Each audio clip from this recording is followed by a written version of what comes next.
अपने राष्ट्रपति Vladimir Putin के तहत रूस भी रहस्यों से भरा हुआ एक देश है। रूस से बाहर आने वाली हर सूचना, हर जानकारी पर पुतिन की नजर रहती है।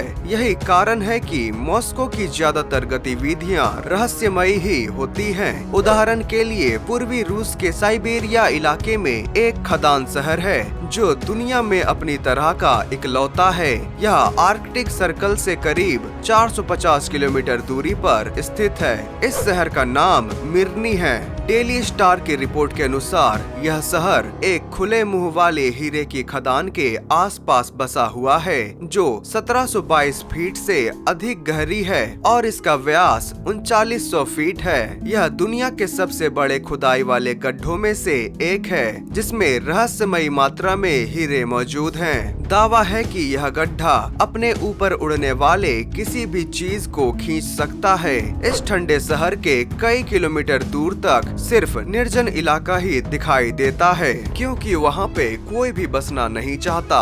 तो चलिए जानते हैं इस बहुत ही बड़े हीरे के खदान के बारे में पूरी जानकारी। इसलिए इस वीडियो को अंत तक जरूर देखें और हमारे चैनल को सब्सक्राइब भी जरूर कर लें। पहला है, खंभों पर बसा हुआ है पूरा शहर। मिर्नी शहर में रहने वाली ज्यादातर आबादी एक ही कंपनी अल्रोसा के लिए काम करती है। यह आकार के हिसाब से दुनिया की सबसे बड़ी हीरे की खान है। इस शहर का निर्माण खंभों पर किया गया है क्योंकि यहाँ की जमीन साल के 7 महीने परमाफ्रॉस्ट से ढकी रहती है। गर्मी के महीनों में परमाफ्रॉस्ट कीचड़ में बदल जाता है और तभी ये खंभे घरों को पानी और कीचड़ से बचाता है। अनुमान है कि यह शहर 1955 में बसा था। यह सोवियत संघ द्वितीय विश्व युद्ध के बाद खुद को दोबारा खड़ा कर रहा था। रिपोर्ट के अनुसार भूवैज्ञानिकों की एक टीम हीरे की उम्मीद में देश में खोज कर रही थी।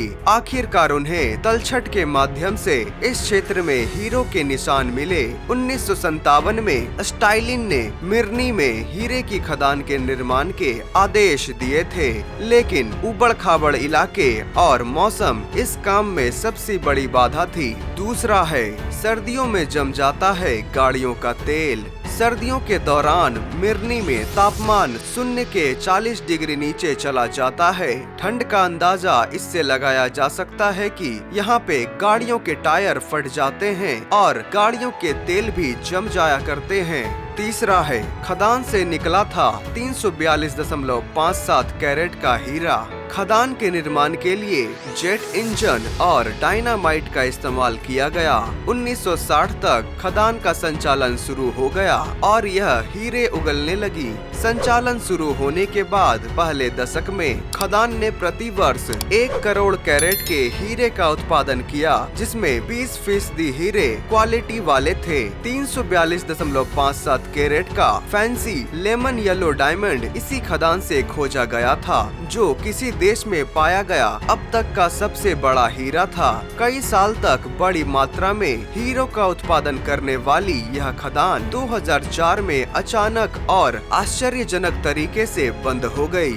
चौथा है, छोटे विमान और हेलीकॉप्टर को खींच लेता है यह खदान का गड्ढा। अधिकारियों ने कहा कि बाढ़ के कारण अब यहाँ खुदाई करना संभव नहीं है। लोगों को इन दावों पर विश्वास नहीं हुआ, लेकिन कई साल तक यह विशालकाय गड्ढा सुनसान और अलग थलग पड़ा रहा। इसके ऊपर के हवाई क्षेत्र को भी बंद कर दिया गया। कहा गया कि खदान की गहराई के चलते छोटे विमान और हेलीकॉप्टर इसमें खींचे जा सकते हैं। जब सतह से ठंडी हवा खदान के अंदरूनी भाग से आने वाली गर्म हवा से मिलती है तो यह एक शक्तिशाली बवंडर का निर्माण कर सकती है जो किसी भी चीज को गहराई तक खींच सकता है।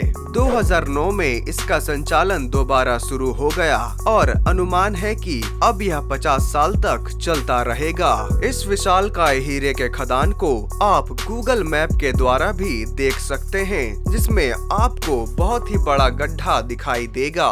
तो यह थी रूस में स्थित दुनिया के सबसे बड़े हीरे के खदान के बारे में एक जानकारी। आशा है आपको यह जानकारी पसंद पसंद आई होगी। अगर आपको यह वीडियो पसंद आया है तो इसे लाइक करें और आगे शेयर भी जरूर करें और जाते जाते हमारे चैनल को सब्सक्राइब भी जरूर कर लें। अगर आपका कोई सुझाव है तो नीचे कमेंट करके जरूर बताएं। हमारे चैनल पे और भी वीडियोस मौजूद हैं, उसे भी जाकर आप जरूर देखें। तो मिलते हैं अगले वीडियो में। इस वीडियो को पूरा देखने के लिए आपका बहुत बहुत धन्यवाद।